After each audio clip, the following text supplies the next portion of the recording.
से आप सभी welcome back to my YouTube channel. Retirement से रिलेटेड मैं आपके पास एक क्वेश्चन लेके आई हूँ। इसे ध्यान से समझना, बिल्कुल बेसिक सा क्वेश्चन है। आपको सारे कंसेप्ट क्लियर हो जाएंगे करना क्या है। देखो, जो बेसिक क्वेश्चन जो भी मैं करा रही हूँ उसको कराने का मोटिव क्या है, उससे आपको क्लियर हो जाएगा कि कौन सी चीज कहाँ आती है। सबसे पहले हम बनाएंगे इसमें रिवैल्यूएशन अकाउंट। रिवैल्यूएशन अकाउंट में क्या होता है, जो भी हमें नुकसान हो रहा है, नुकसान क्या होता है हमारे पास, अगर हमारी लायबिलिटीज की वैल्यू इंक्रीज हो रही है, इंक्रीज इन लायबिलिटीज, और एसेट्स हमारी क्या हो रही है, डिक्रीज हो रही है, तो वो इधर आएंगी। और इसका just opposite, decrease in liabilities, liabilities कम हो रही है तो फायदा हो गया, वो इधर आएगा। और एसेट्स की वैल्यू आपकी इंक्रीज हो रही है तो वो इधर आएगा। मतलब फायदा इधर आना है और नुकसान आपका इधर आना है। आप ऐसे लर्न करें तो आपको ये भी रखने की जरूरत नहीं पड़ेगी। फॉर्मेट क्या है इसका, particular amount, particular amount.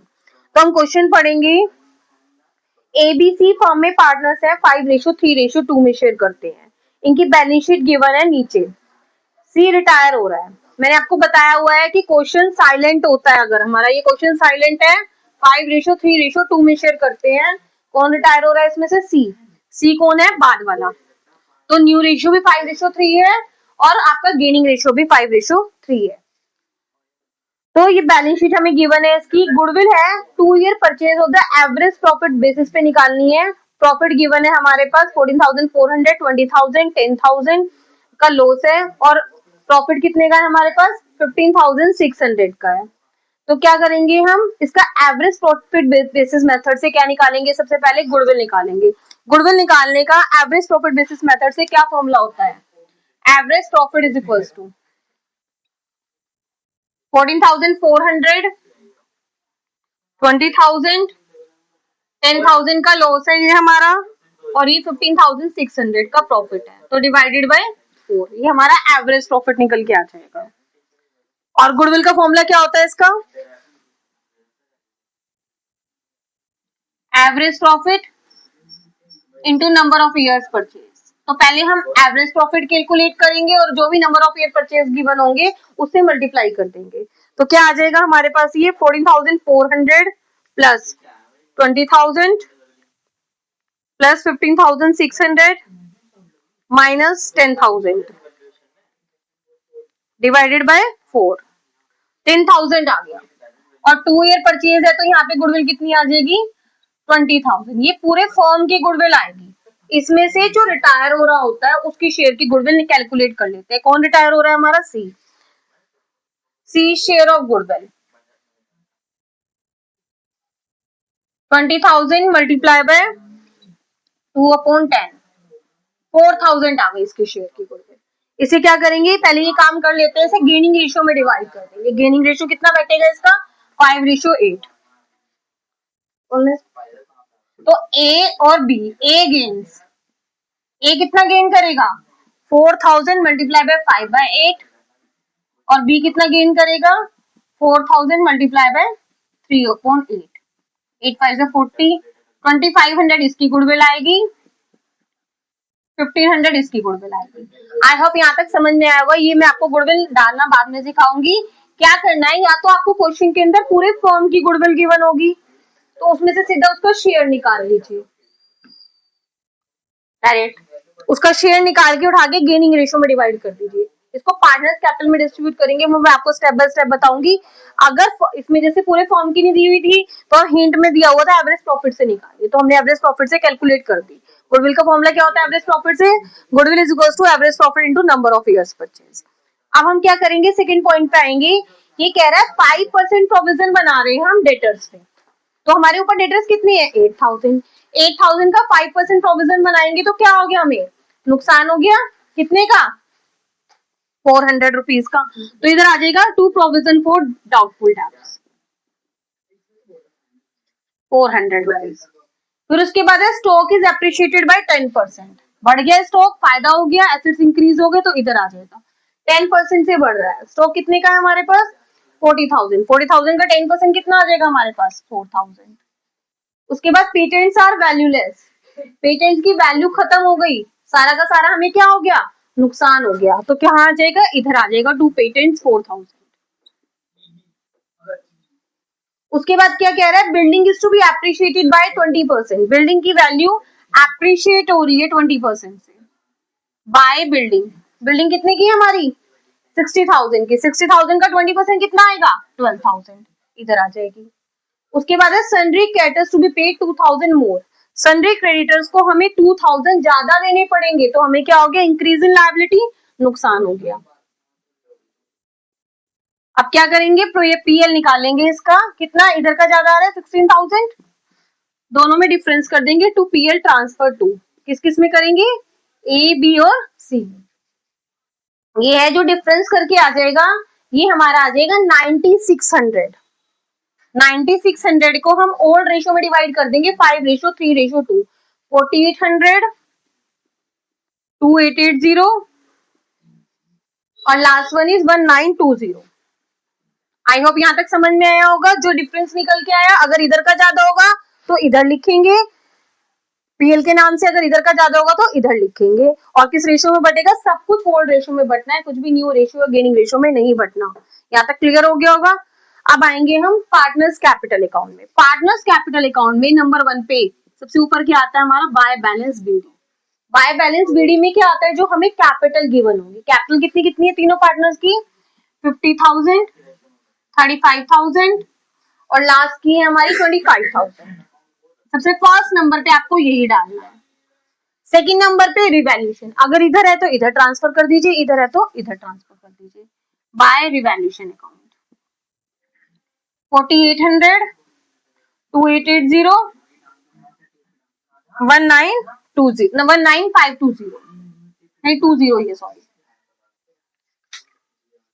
I hope ये समझ में आ गया होगा। फर्स्ट नंबर पे कैपिटल, सेकंड नंबर पे रिवैल्यूएशन, थर्ड नंबर पे हम बैलेंस शीट में पहुंच जाते हैं कि बैलेंस शीट में बांटने के लिए क्या क्या है। देखिए बैलेंस शीट में अगर क्वेश्चन को ध्यान से देखो तो इसमें रिजर्व फंड, WCR और गुडविल, ये तीनों चीजें हैं। जो हमारा लायबिलिटी साइड का बैलेंस है, इधर मींस क्रेडिट साइड का बैलेंस दिया हुआ है, वो इधर डिस्ट्रीब्यूट होगा। इधर वाला बैलेंस जो एसेट साइड का गिवन है वो इधर होगा, मतलब क्रॉस में जाता है। तो सबसे पहले हम क्या बांटेंगे, रिजर्व फंड कितने का, 6,000 का। ये सब कुछ किस रेशियो में बटेगा, सब कुछ ओल्ड रेशियो में ही बटेगा। 5:3:2 है, तो 6 से डिवाइड करेंगे तो हमारा कितना आ जाएगा, 3,000, 1,800 और 1,200। फिर उसके बाद क्या है हमारे पास, WCR। देखो WCR के बारे में नीचे कोई इंफॉर्मेशन नहीं है, बस ऊपर ही गिवन है। इसका मतलब सारा का सारा किसका है, ये पार्टनर्स का। अगर इसमें से सपोज कुछ लायबिलिटी हमें देनी पड़ जाती, जैसे ऊपर हमारा WCR है 2,000 का, हमें 2,000 में से 500 देने पड़ जाते तो यहाँ 500 बढ़ते। अगर सारे देने पड़ जाते तो सारा का सारा हम उनको क्लेम दे देते, यहाँ नीचे कुछ भी ना आता। आप ये मेरी अलग से मैंने इसकी वीडियो भी बनाई है, आप उसमें भी जाके देख सकते हैं। तो इसमें कोई भी लायबिलिटी नहीं है, तो सारा किसका है, ये पार्टनर्स का है। 2,000, इसमें 2,000 तीनों में बच जाएंगे, 1,600 और 400। इधर से हो गया खत्म। अब हमारी इस साइड है बांटने के लिए, क्या है, गुडविल। गुडविल को बांट देंगे किस रेशो में, ओल्ड रेशो में, टू गुडविल। 6,000 को डिवाइड करेंगे, ये आएगी 3,000, 1,800 और 1,200। आई होप यहां तक समझ में आया होगा। नंबर 1 पे बैलेंस बीडी, सेकंड नंबर पे रिवैल्यूएशन, थर्ड नंबर पे बैलेंस शीट को हमने खत्म कर दिया। अब लास्ट हमारी क्या बचती है, गुडविल। गुडविल की एंट्री हमारी क्या होती है, रिमेनिंग टू रिटायरिंग। तो हमारी एंट्री क्या जा रही है, A is capital account debit, B is capital account debit, to C is capital account. C retire हो रहा है ना, तो हमारी गुडविल कितनी थी इसके शेयर की जो निकल के आई थी, 4,000। इसको हमने गेनिंग रेशियो में इन दोनों में बांट दिया। अब हमने इसे ही यहाँ पे ट्रांसफर करना है। कैसे करेंगे, याद कर लीजिए इसे। जो बचे हुए पार्टनर्स हैं उनके उस नाम से इधर आएगा, बाय एज कैपिटल और बाय बीज कैपिटल। 2,500 और 1,500 और किसमें आएगी ये गुडविल, जो रिटायर हो चुका है पार्टनर। और इधर आएगी टू सीज कैपिटल के नाम से, किसमें आएगी, ए और बी में। आई होप समझ में आ रहा होगा। अब क्या है, ये सी तो रिटायर हो गया, सी तो अपने घर जा रहा है, तो इसका जो बैलेंस है सीडी नहीं निकलेगा। इसका हम किस में डालेंगे? अगर क्वेश्चन में, क्वेश्चन के ऊपर डिपेंड करता है कि क्वेश्चन में क्या कह रखा है। अगर क्वेश्चन में कह रखा है कि कुछ इसे पैसे कैश में दे दीजिए तो टू बैंक के नाम से आ जाएंगे। इसमें कुछ भी नहीं कह रखा तो सारा का सारा इसके लोन में डाल देंगे, टू सीज लोन अकाउंट, और ये बैलेंस शीट में आएगा और इन दोनों का बैलेंस सीडी आ जाएगा बचे हुए पार्टनर्स का। तो इनका डिफरेंस कैलकुलेट करेंगे। पहले हम ए का करेंगे टोटल। ए का टोटल कितना आ जाएगा? 58,800। ये दोनों साइड में लिखेंगे। इन दोनों में से 5500 में से माइनस करेंगे, ये आ जाएगा 53,300। अब बी का करेंगे टोटल।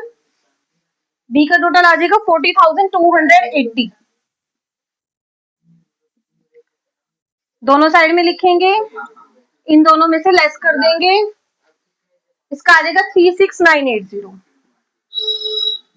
अब ऐसे ही थर्ड का टोटल करेंगे सी का 35,520, और इसमें से 1200 में से माइनस कर देंगे, वो बैलेंस सीडी में नहीं आएगा क्योंकि रिटायर हो रहा है पार्टनर। कहाँ जाएगा? उसके लोन अकाउंट में जाएगा। आई होप समझ में आ गया होगा सभी को अच्छे से। अब हम क्या बनाएंगे? बैलेंस शीट बनाएंगे। पहले जल्दी से यहाँ तक एक बार स्क्रीनशॉट ले लीजिए।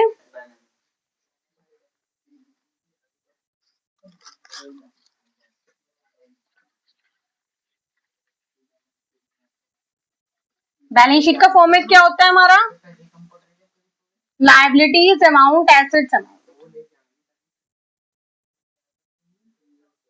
कुछ नहीं करना, ऊपर वाली बैलेंस शीट को देखना है, उसे ही कॉपी पेस्ट करते रहना है। जो चीज इंक्रीज हुई है प्लस करके लिख दो, जो कम हुई है जिसकी वैल्यू वो डिक्रीज करके लिख दो। देखिए सबसे पहले ऊपर दिया हुआ है कैश। कैश में कोई चेंज आ रहा है? नहीं आ रहा। 2000 गिवन है तो 2000 एज इट इज आ जाएगी। उसके बाद सन्ड्री डेटर्स। सन्ड्री डेटर्स कितने की गिवन है? 8000 की। इस पे हमने 400 का प्रोविजन बनाया था, ये माइनस करके आ जाएगा 7600 का। उसके बाद है हमारे पास फर्नीचर। फर्नीचर में कोई चेंज हुआ? नहीं हुआ, तो सेम एज इट इज आ जाएगा 13000 का। फिर है पेटेंट्स। पेटेंट्स की वैल्यू खत्म हो गई थी इसलिए नई बैलेंस शीट में नहीं आएंगे। बिल्डिंग। बिल्डिंग एप्रिशिएट हो रही थी 12,000 से, तो इसमें 12,000 ऐड करके लिख दीजिए। 60,000 प्लस 12,000 72,000। गुडविल। गुडविल हम खत्म कर चुके हैं, ऊपर रिटर्न ऑफ कर चुके हैं, वो नई बैलेंस शीट में नहीं आएगी। जो पार्टनर्स में यहाँ बांट चुके हैं ना, वो नहीं आएगा। ना गुडविल, ना रिजर्व फंड, ना WCR नई बैलेंस शीट में नहीं आएगा। उसके बाद इधर आएंगे सन्ड्री क्रेडिटर्स। सन्ड्री क्रेडिटर्स पे क्या हुआ था? 2000 और देने थे, तो कितने के आ जाएंगे? 12,000 के। एम्प्लॉय प्रोविडेंट फंड, इसमें कोई चेंज हुआ था? नहीं हुआ था, एज इट इज आ जाएगा 5,000 का। WCR और रिजर्व फंड बांट चुके हैं, वो नहीं आएगा। अब सी का जो है कैपिटल नहीं आएगी, वो सी के लोन के नाम से आ जाएगा पैसा 31,320। और कैपिटल ए और बी की, ए की कैपिटल कितनी आई न्यू वाली? 53,300, और ये 36,980। इनको प्लस करके बाहर लिख दीजिए 90,280। इनको दोनों को लास्ट में टोटल लगा लेंगे। अगर दोनों साइड का टोटल बराबर आ जाता है तो हमारा सही है, नहीं तो हमारा ही गलत है। आई होप समझ में आया होगा अच्छे से। वैसे एग्जामिनर काफी टाइम से खाली दो चीजें पूछ रहा है हमारे से, रिवैल्यूएशन अकाउंट और पार्टनर्स कैपिटल अकाउंट। और कई बार रिवैल्यूएशन अकाउंट भी नहीं आता, क्या आता है? इसकी जर्नल एंट्रीज आती है। मैं जर्नल एंट्रीज भी आने वाली वीडियोस में बताऊंगी कि कैसे होती है इसकी, तो जल्दी से स्क्रीनशॉट ले लीजिए। Thank you and have a nice day.